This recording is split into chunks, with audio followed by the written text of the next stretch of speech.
Hola, muy buenas tardes a todos. Acá nuevamente después de un poco más de un mes, aproximadamente 2 meses, sin haber grabado nada, no tuve mucho tiempo. Hoy vamos a hablar un poco sobre este libro, Formas tradicionales y ciclos cósmicos de René Guénon. Eh, es una compilación de aproximadamente 15 artículos sobre René Guénon en el cual habla sobre estos temas. Incluye temas muy interesantes como son las pirámides, como es el hermetismo, como es la tradición atlante, la tradición hiperbórea. Da aclaraciones bastante importantes sobre estos temas. Y por el otro lado también lo que hicieron los editores de este libro fue poner también críticas a ciertos libros, a ciertos autores, a los que, bueno, Guénon creyó importante escribir, ¿no? Bueno, podemos empezar con, eh, con sus críticas a las 4 edades de los a las 4 yugas. Esto tiene que ver con la tradición védica, con la tradición abrahámica de la India, del hinduismo y demás. Y también hace una comparación con la tradición hebrea, con la tradición islámica y también hace, digamos, lo compara también con la tradición grecolatina. Y sobre esto dice, los Mantabhajaras son diferentes periodos, bueno, los yugas son diferentes periodos de la humanidad. Por ejemplo, en la tradición enteramente griega existía la, la época de oro, la época de plata, de bronce y demás. Al respecto sobre este tema, recomiendo mucho leer a Julio Cébola, principalmente su libro La tradición hermética, en el cual habla muchísimo mejor de todo esto de lo que yo estoy diciendo. Así que se los recomiendo. Y bueno, sobre esto René Guénon dice: consideramos ahora las divisiones de un Manvantara, es decir, los yugas, que son en número 4, y señalaremos, en primer lugar, sin insistir en ello largamente, que esta división cuaternaria de un ciclo es susceptible de aplicaciones múltiples y que se encuentra de hecho en muchos ciclos de orden más particular. Pueden citarse, por ejemplo, las 4 estaciones del año, las 4 semanas del mes lunar, las 4 edades de la vida humana. Aquí también hay correspondencia con un simbolismo espacial, relacionado en este caso principalmente con los 4 puntos cardinales. Por otro lado, se ha subrayado con frecuencia la equivalencia, la equivalencia manifiesta de las 4 yugas con las 4 edades griegas, es decir, las de oro, de plata, bronce y hierro que mencionaba anteriormente, tal como las conocía la antigüedad grecolatina. En una y otra, igualmente, cada periodo está marcado por una degeneración con respecto al que la ha precedido, y esto, que se opone directamente a la idea de progreso indefinido occidental y moderno, tal como lo conciben los modernos, se explica muy sencillamente por el hecho de que todo desarrollo cíclico, es decir, en suma, todo proceso de manifestación, al implicar necesariamente un alejamiento gradual del principio, constituye realmente, en efecto, un descenso, lo que además es también el sentido real de la caída en la tradición judeo-cristiana. Esto tiene que ver con, a medida que pasa el tiempo, la humanidad se va alejando del principio, del centro. Si uno toma como simbolismo circular a la rueda, uno lo puede entender más claramente. Sobre este simbolismo circular y demás, recomiendo muchísimo leer Símbolos fundamentales de la ciencia sagrada de René Guénon, donde da muy importantes aclaraciones y habla en profundidad más mejor de lo que yo estoy diciendo ahora sobre este tema del simbolismo circular, del alejamiento de la humanidad a a la humanidad primordial, digamos, la humanidad tardía respecto a la humanidad primordial, el alejamiento a los dioses, el alejamiento hacia las tradiciones, esta idea de progreso indefinido, profundamente moderna. Bueno.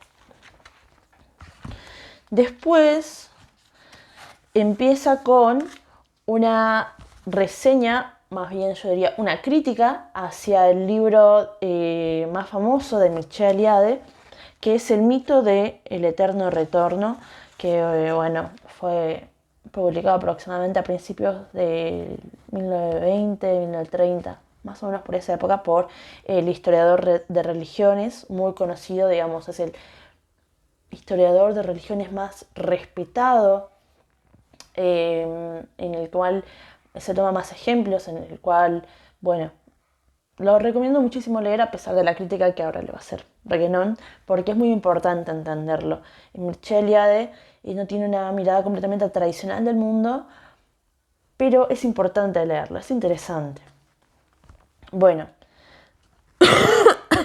comienza.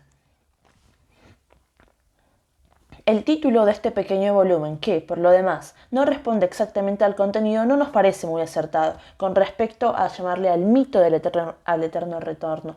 Es como sacarle la metafísica, es como tratarlo como algo inferior. Se desmitifica en lugar de mitificarlo, ¿se entiende?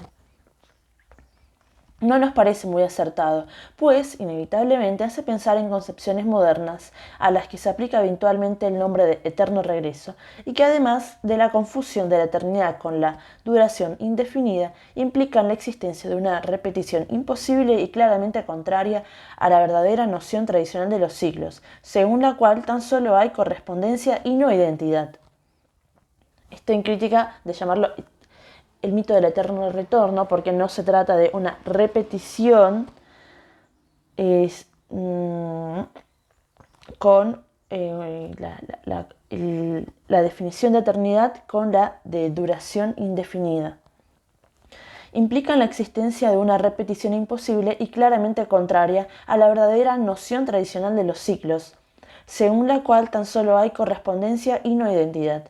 Hay en esto una diferencia en el orden macrocósmico comparable a la que en el orden microcósmico hay entre la idea de la reencarnación y la del paso del ser a través de los estados múltiples de la manifestación.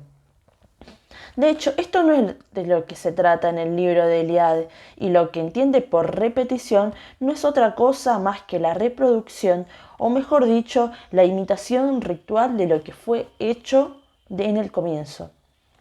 En una civilización íntegramente tradicional, todo procede de arquetipos celestiales. Así, ciudades, templos, moradas, siempre se edifican según un modelo cósmico. Otra cuestión conexa, y que en el fondo incluso difiere de ella mucho menos de lo que el autor parece pensar, es la identificación simbólica con el centro. Son cosas de las que hemos hablado bastante a menudo. Eliade ha reunido numerosos ejemplos que se refieren a las más diversas tradiciones, lo que muestra bien la universalidad y podríamos decir también la normalidad de tales concepciones. Después sigue hablando aproximadamente 2 páginas más sobre esto, de las actividades profanas y demás. Y la verdad me parece muy bueno porque Mircea Eliade lo investiga desde una mirada profundamente agnóstica y no una mirada enteramente tradicional como lo hace René Guénon, y en ello incluye la crítica. Pero bueno, siempre hay que estar abierto a seguir leyendo y obviamente a Mircea Eliade no lo vamos a dejar de leer.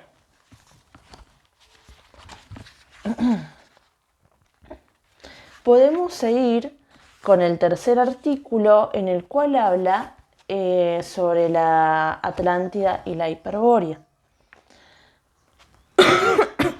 Este artículo que escribe es una respuesta crítica hacia el artículo que publicó en 1929 el señor Paul Lecour llamado Atlantis. Y es como una respuesta que le hace René Guénon a Lecour.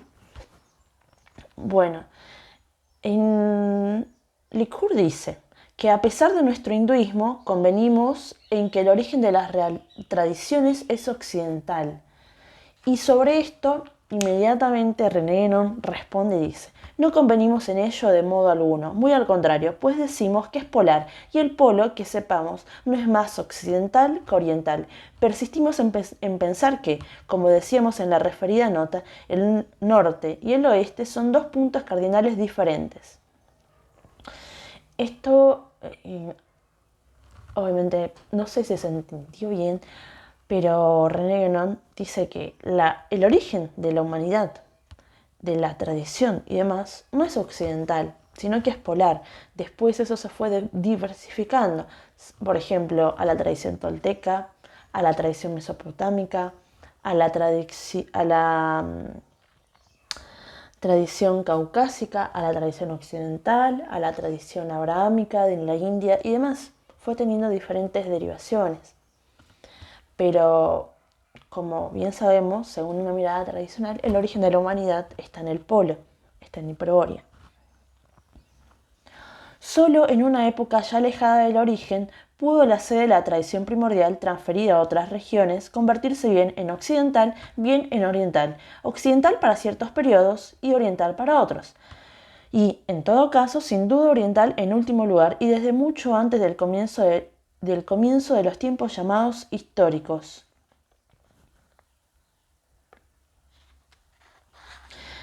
Y continúa. Lecour también dice: hay que distinguir la Tula Atlante, es decir, el lugar del origen de los toltecas, que probablemente estaba situada en la Atlántida septentrional de la Tula Hiperbórea, y es esta la última que en realidad representa el centro primero y supremo para el conjunto del Mantara actual. Ella fue la isla sagrada y por excelencia su situación era literalmente polar en el comienzo.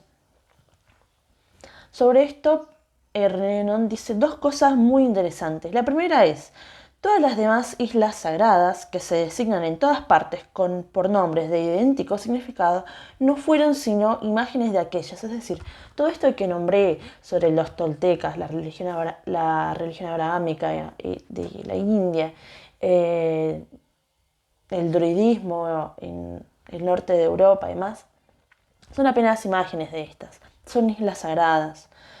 Bueno, son imágenes de aquellas. Y esto se aplica incluso al centro espiritual de la tradición atlante, y que no rige más que un ciclo histórico secundario, subordinado al Manvantara. Y añadimos una nota. Una gran dificultad para determinar el punto de unión de la tradición atlante con la tradición hiperbórea proviene de ciertas sustituciones de nombres que pueden originar múltiples confusiones, pero la cuestión, a pesar de todo, quizá no es del todo insoluble. Y la segunda aclaración que hace René Guénon sobre esto es un caso muy particular que se dio en 1925 en Panamá, donde un grupo de indígenas panameños fundaron la República Independiente de Tulé.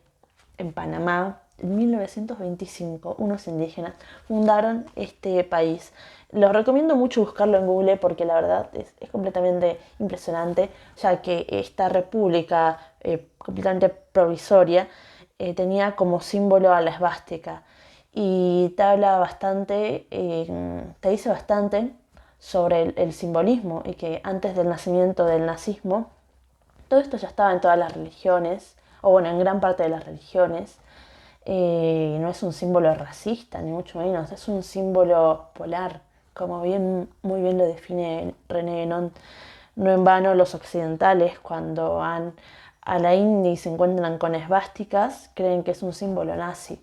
Hay gente realmente muy reducida de mente que necesitaría aprender un poquito más para no prestarse a ese tipo de confusiones. Después continúa con René Guénon no puede dejar a Lecour, por supuesto. Acá hace una definición René Guénon hacia Hiperbórea. La Hiperbórea Decimos hiperbórea para conformarnos al uso que ha prevalecido desde los griegos, pero el empleo de esta palabra muestra que estos, al menos en una época clásica, ya habían perdido el sentido de la designación primitiva. En efecto, bastaría en realidad decir bóreas, palabra estrictamente equivalente al sánscrito baraja. El sánscrito es el idioma védico del hinduismo. O más bien cuando se trata de una tierra a su derivado femenino baraji, es decir, la tierra del jabalí, que se convirtió también en la tierra del oso en una determinada época durante el periodo de predominio de los chátrias, al que puso fin Parashurama. Bueno, y acá hace una crítica en general hacia la arqueología, que René Nun dice que es una ciencia enteramente moderna, occidental, desacralizada y demás. Bueno, lo que dice es lo siguiente. En otros términos, podríamos decir que Lecour se dedica a la arqueología, mientras en lo que respecta a nosotros, es decir, a los tradicionalistas, dedicamos a la ciencia iniciática. Y se trata de dos puntos de vista que, aun cuando abordan los mismos temas, no podrían coincidir de modo alguno. Nosotros no hacemos de la esvástica el signo del polo, decimos que lo es y que siempre lo ha sido, y que ese es su verdadero significado tradicional, lo cual es completamente distinto. Es ese un hecho contra el cual ni Lecour ni nosotros mismos podemos nada que hacer. Lecour, evidentemente, solo puede hacer interpretaciones más o menos hipotéticas. Pretende que la esvástica no es más que un símbolo que se refiere a un ideal sin elevación. Es esa su manera de ver, pero no es nada más que eso, y estamos tanto menos dispuestos a discutirla cuanto que, después de todo, no representa más que una simple apreciación sentimental. Elevado o no, un ideal es para nosotros algo bastante vacío, y la verdad sea dicha, se trata de cosas mucho más positivas, diríamos de buen grado, si no se hubiese abusado de esta palabra. Y ahora hablamos un poco sobre la tradición atlante. La tradición atlante es una derivación de la tradición hiperbórea. Bueno, y la tradición derivada y secundaria, que fue la tradición atlante, que se refiere a un periodo mucho más restringido. Continúa. Así, la tula atlante, cuyo nombre se ha conservado en la América Central, donde fue llevado por los toltecas y posteriormente este signo se siguió usando, como es el caso de la República de Panamá, que fue fundada en 1925, hubo de ser la sede de un poder espiritual que era como una emanación de la tula hiperbórea, y es ese nombre de tula, y como ese nombre de tula designa a Libra. Su aplicación doble guarda estrecha relación con la transposición de la misma asignación desde la constelación polar de la Osa Mayor hasta el signo zodiacal que todavía hoy lleva el nombre de Libra. Y acá hace una aclaración. La Hiperbórea corresponde evidentemente al norte y la Atlántida a occidente. Muy bien.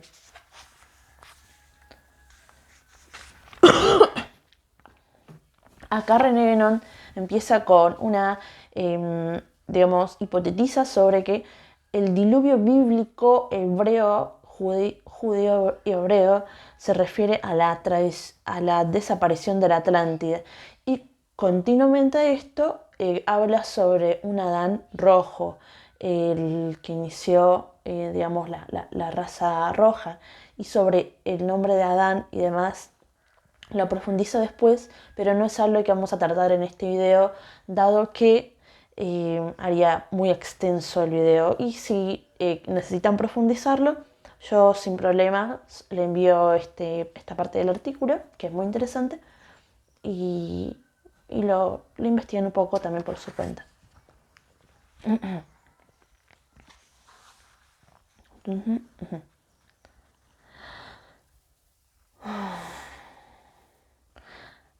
Y acá habla sobre cómo las diferentes tradiciones empiezan a contar el inicio del año, el inicio de los ciclos y demás.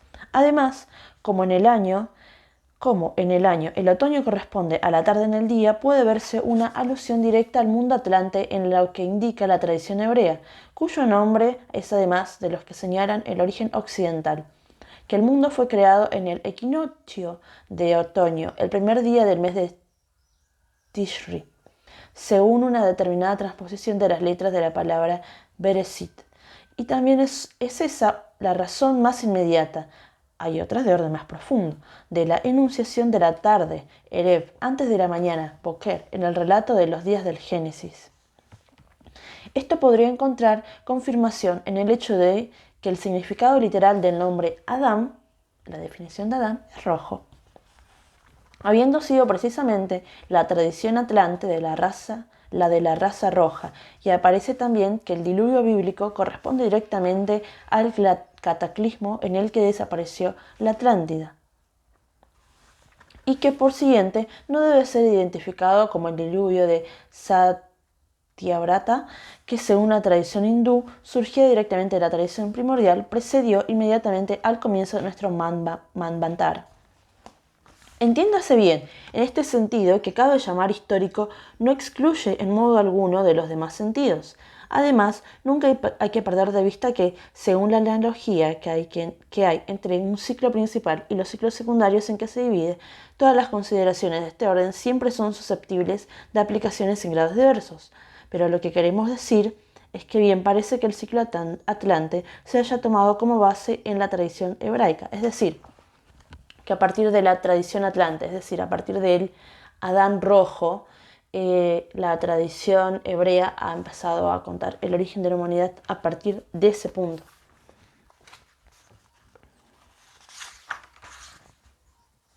Y da una conclusión al respecto de esto y deja un poco a Lecoq en paz, a que siga escribiendo artículos sobre Atlantis y demás. Y dice que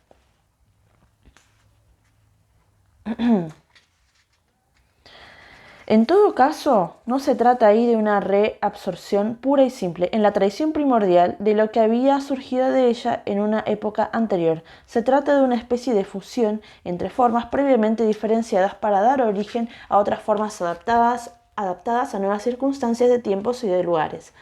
Y el hecho de que en ambas corrientes aparezcan entonces en cierto modo como autónomas puede contribuir todavía a mantener la ilusión de una independencia de la tradición atlante.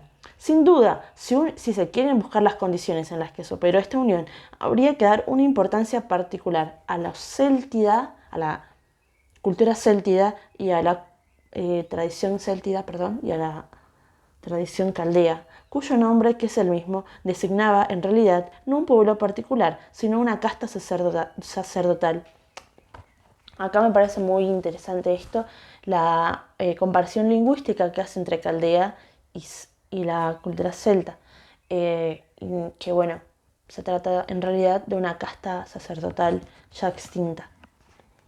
Pero, ¿quién sabe hoy en día lo que fueron la tradición céltica y la caldea, así como la de los antiguos egipcios? Sobre esto no podemos hipotetizar mucho, porque los que mejor conocían a los caldeos y celtas fueron los antiguos egipcios. Y nosotros sabemos tan poco de los egipcios, aún estamos mucho más alejados de los caldeos y de los celtas. Nunca se podría ser demasiado prudente cuando se trata de civilizaciones enteramente desaparecidas. Y con certeza no son las tentativas de reconstitución a que se entregan los arqueólogos profanos las que son susceptibles a aclarar la cuestión. Pero no es menos cierto que muchos vestigios de un pasado olvidado salen de la tierra en nuestra época, y ello no puede carecer de razón, sin aventurar la menor predicción sobre lo que pueda resultar de tales descubrimientos, de cuyo posible alcance suelen ser incapaces de sospechar aquellos mismos que los efectúen. Hay que ver ahí ciertamente un signo de los tiempos. ¿No ha de volver a encontrarse todo el final del Manvantara para servir punto de partida para la elaboración del ciclo futuro? Bueno, después, como les había adelantado anteriormente, empieza a hablar sobre Adán, la raza roja y demás, y continuamente a esto, habla sobre la tradición hebraica de la Cábala y la ciencia de los números. Sobre esto, al concluir el artículo, hace una aclaración bastante interesante. Nuevamente les recomiendo leer este artículo de forma autónoma y discutir sobre ello, pero voy directamente hacia la conclusión que hace René Guénon, que es muy importante antes de esto entender qué es la Cábala. La Cábala es, digamos, el ala mística, esotérica e iniciática de la religión judía. Y es un estudio, no digamos numerológico, porque eso es algo enteramente moderno y profano, pero en el cual, al igual que en la religión hinduista, hay diferentes espacios para controlar los ciclos cósmicos. La Cábala también trata un poco sobre todo esto y también trata las correspondencias que hay entre los números y el alfabeto hebreo. Ahora pues, podemos sacar de estas consideraciones las conclusiones que se imponen, y es que si consideramos la ciencia de los números en los griegos y en los hebreos, la vemos revestida de dos formas diferentes y fundada, por una parte, en un simbolismo geométrico y por otra, en un simbolismo literal. Por lo tanto, no puede tratarse de préstamos ni por un lado ni por el otro, solo de equivalencias como se las encuentra necesariamente entre todas las formas tradicionales. Por añadidura, dejamos por completo de lado toda cuestión de prioridad, sin verdadero interés en estas cuestiones y quizás incluso insoluble, pudiéndose encontrar el punto de partida real mucho más allá de las épocas para las que es posible establecer una cronología, aunque sea un poco rigurosa.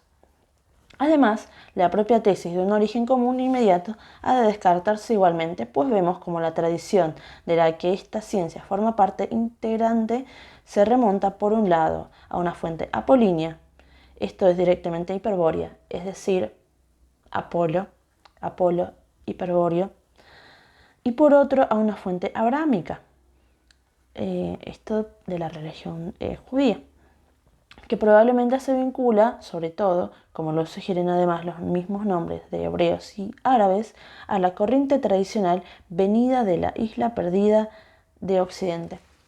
Me parece importante hacer esta aclaración porque en la Edad Media se creía que la numerología y demás provino directamente del choque de la cultura islámica con la griega.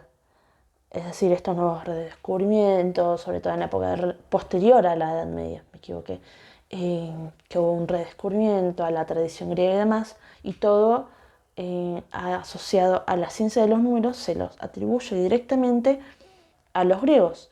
Y este artículo justamente se trata de aclaración de que la ciencia de los números tiene dos orígenes. Por un lado geométrica y griega, por el otro lado enteramente literal se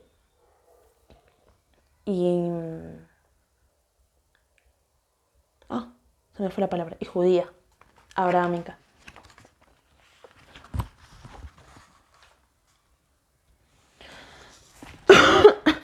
También acá continúa bastante más adelante con una crítica hacia el artículo de Charles Marston. El libro se llama La Bible à dit Braille, en el cual René Guénon critica que en general la sociedad, la cultura y demás nos enseña que el origen de la humanidad estuvo en la Mesopotamia, o en algunos lugares también se le atribuye el origen de la humanidad al Cáucaso, pero bueno, como ya aclaramos, verdaderamente estos no fueron los orígenes de la humanidad, sino fueron diferentes fuentes de las cuales se nutrieron directamente desde el polo hiperbóreo. Y bueno, se trata principalmente sobre eso, una crítica a este libro y demás, como le gusta hacer a Guénon, le gusta mucho criticar. Y ahora vamos con una parte muy interesante. René Guénon, en el artículo 4, en el capítulo 9, capítulo 4, hace una crítica al libro que mencioné al principio del video, la tradición hermética de Julio Cébola, que me parece muy importante, la verdad, todo lo relacionado a esto, porque posteriormente con la tradición hermética, el hermetismo y demás, consiguientemente sigue la alquimia, luego a partir de la alquimia, la profanación de esta y demás, se fundó la química y bueno, todo lo que conocemos actualmente. La tradición hermética se trataba como es es un libro sobre la ciencia sagrada de el transformar, digamos, interiormente diferentes sustancias para todas exclusivamente espirituales, nada tangible, y es un estudio. Pero nuevamente les recomiendo leerlo el libro porque yo soy muy mala si no tengo el libro acá en la mano. Y aparte el libro lo leí hace varios años, así que estoy tirando un poco de fruta porque no lo recuerdo bien. Pero bueno, acá vamos a la crítica que le hace René Guénon. Dice, el señor Julio Cébola acaba de publicar una obra interesante en muchos aspectos, pero que, una vez más, si hacía falta, muestra lo oportuno de lo que recientemente decíamos sobre las relaciones entre la iniciación sacerdotal y la iniciación regia. Aquí, en efecto, volvemos a encontrar la afirmación de la independencia de la segunda, a la que precisamente quiere el autor vincular con el hermetismo, y esa idea de dos tipos tradicionales distintos, incluso irreductibles, contemplativa el uno y activa el otro, que de forma general serían respectivamente característicos de Oriente y Occidente. Esto es una crítica que en general se le hace en los tradicionalistas, los metafísicos modernos, que dicen que Occidente es activo y Oriente es pasivo, y todo lo reducen enteramente a eso. De eso está hablando. Por eso debemos poner ciertos reparos a la interpretación que se da del simbolismo hermético en la medida que está influida por tal concepción, aunque por otra parte muestra bien que la verdadera alquimia es de origen espiritual y no material. Esto quiere decir, los alquímicos no buscaban convertir el bronce, el hierro y demás en oro, en el sentido literal de la palabra, que buscaban convertir un material en otro. No se trataba sobre eso, era un cambio enteramente espiritual. Lo que es verdad, y verdad demasiado a menudo desconocida o ignorada por los modernos que tienen la pretensión de tratar estos asuntos. Aprovecharemos esta ocasión para precisar también algunas nociones importantes y, en primer lugar, el significado que conviene atribuir a la palabra hermetismo, que en algunos de nuestros contemporáneos parecen emplear un poco a la ligera. Esta palabra indica que se trata esencialmente de una tradición de origen egipcio que luego tomó forma helenizada, sin duda en la época alejandrina, y en la Edad Media con esa forma fue transmitida al mundo islámico y al cristiano a la vez. Y añadiremos que al segundo, en gran parte por intermedio del primero, como lo prueban los numerosos términos árabes o arabizados que los hermetistas europeos adoptaron, comenzando por la palabra alquimia. Esto quiere decir que en realidad la palabra alquimia es de origen hebreo y este significa kemi o tierra negra. Así pues, sería totalmente ilegítimo extender tal designación a otras formas tradicionales, como también lo sería, por ejemplo, llamar cábala a otra cosa que al esoterismo hebreo. Bla, bla, bla, bla. La verdad, ahora comienzo a hablar un poco sobre todo esto y no quiero que el video se haga muy largo.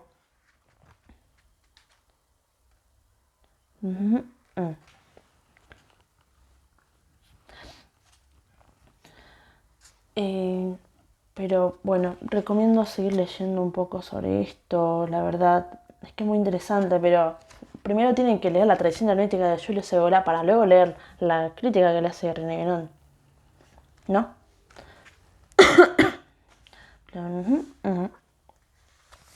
Sí. Y ahora me voy pasando un poco diferentes páginas que fui marcando, dado que Si no voy a hacer el video extremadamente largo. Podemos finalizar hablando un poco sobre el origen de las pirámides, porque hasta el día de hoy siguen sobreviviendo y en la mente de los modernos y se sigue pensando en extraterrestres, en ovnis que vinieron y conquistaron las pirámides y demás. Y entre los millones de turistas que van al año a Egipto a ver una pirámide de las cuales no tienen la noción de qué significa, por qué está ahí, por qué tiene esa forma. Bueno, acá habla un poco sobre eso. El capítulo 11 se llama La tumba de Hermes.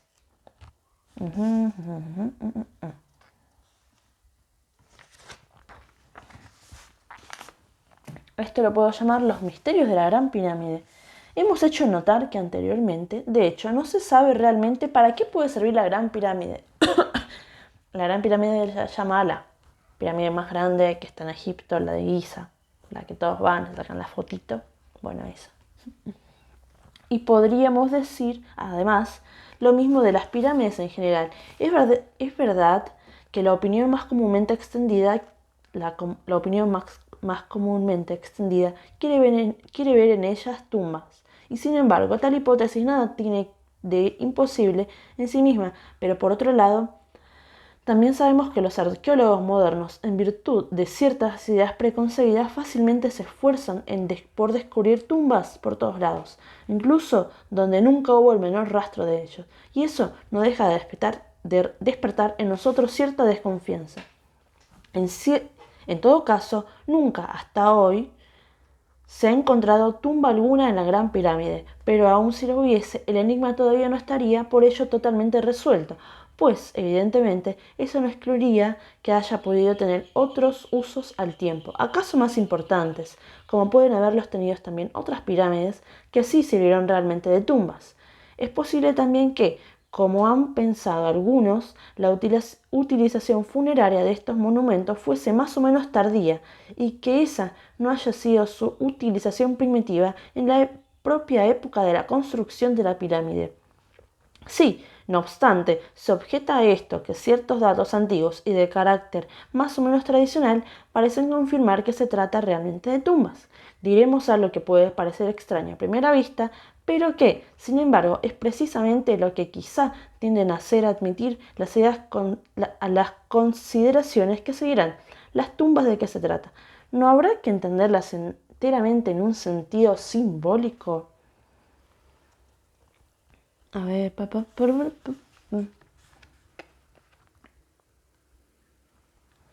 y acá sigue hablando un poco esto, sobre el origen, la razón por la cual construyeron las pirámides. Por otro lado, ese monumento destinado a asegurar la conservación de los conocimientos tradicionales en previsión de un cataclismo, esto sea de un diluvio, de eventos de la naturaleza que devoran y destruyen y demás, posiblemente haya sido para la preservación de datos tradicionales en las pirámides. Recuerda además otra historia bastante conocida, al que las dos columnas levantadas por Enoch precisamente, según unos, por Set según otros, y en los cuales parece que se inscribió lo esencial de todas las ciencias, es decir, los jeroglíficos. Y la mención que aquí se hace de Set nos conduce al personaje cuya tumba se dice que fue la segunda pirámide. La conexión particular que aquí se establece entre Set y Enoch también es muy notable, tanto más que ambos se los relaciona, por otra parte, con ciertas tradiciones que conciernen a un retomo al paraíso terrenal, esto es, al estado primordial, y en consecuencia a un simbolismo polar, que no carece de relación alguna con la orientación de las pirámides, pero eso es otro asunto, y tan solo señalaremos de paso que este hecho, que implica bastante claramente una referencia a los centros espirituales, parece que tiende a confirmar la hipótesis que hace de las pirámides un lugar de iniciación, lo cual, por lo demás, no habría sido, a fin de cuentas, sino el medio normal de mantener vivos los conocimientos que en ellas se habían incluido, al menos mientras haya subsistido esta iniciación. Y acá nuevamente hace una crítica a los arqueólogos, porque bueno, los arqueólogos y Genon no se llevan muy bien.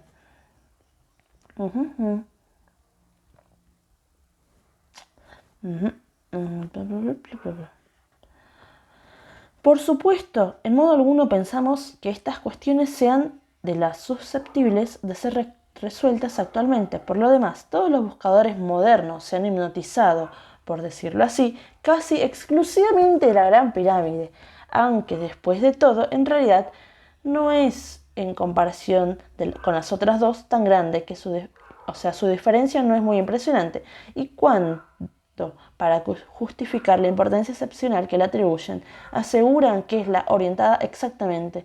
¿Acaso cometen el error de no pensar que ciertas variaciones de la orientación bien pudieran no deberse simplemente a alguna negligencia de los conductores, sino precisamente para reflejar algo que se refiere a épocas tradicionales diferentes?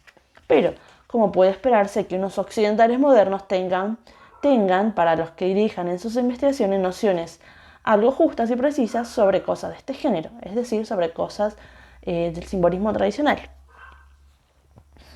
Y acá habla un poco sobre los tres Hermes, Hermes Trismegisto, que así se llamaba en la tradición egipcia y consecuentemente en la tradición griega, porque eran tres. Por un lado, Hermes de los Hermes, es el considerado antediluviano, antes del gran diluvio. También el Hermes babilónico y el Hermes egipciaco. Y este último se corresponde... el primero se corresponde con la tradición atlante. Y acá hace una definición importante sobre la pirámide. Puede ser curioso señalar que la palabra mutalet designa también el triángulo, pues sin esforzar demasiado las cosas podría encontrarse en ella alguna relación con la forma triangular de las caras de la pirámide, que también hubo de ser determinada por la sabiduría de quienes establecieron sus planos, sin contar que el triángulo se refiere además al simbolismo del polo. Desde este último punto de vista es evidentísimo que la propia pirámide no es en suma sino una de las imágenes de la montaña sagrada. Y acá sigue hablando sobre el simbolismo de la pirámide. Después realiza un par más de artículos, menciona a Giulio Cébola, a Dante Alighieri, hace una crítica a Georges de Mézy, a su mirada tripartita, en el cual posiblemente después hablemos un poco de Georges de Mézy. De Georges de Mézy hay mucho que decir. Yo personalmente tengo estos 3 libros, Escitas y Osetas, El destino del guerrero y Los dioses soberanos de los indoeuropeos, que quizás algún día hablaremos un poco sobre todo esto. Sin más, espero no haberlos confundido mucho. Es un libro más que interesante, es muy cortito, de aproximadamente 120 páginas. Es muy interesante. Si quiere, al que guste, lo puedo pasar a PDF y pasárselo con mucho gusto. Y sin más, me despido. Que tengan una buena semana, un buen mes, y no sé cuándo nos volveremos a reencontrar. Tampoco sé sobre qué libro, sobre qué obra, sobre qué autor hablaremos la próxima vez. Pero sin más, nos vemos. Chau, chau.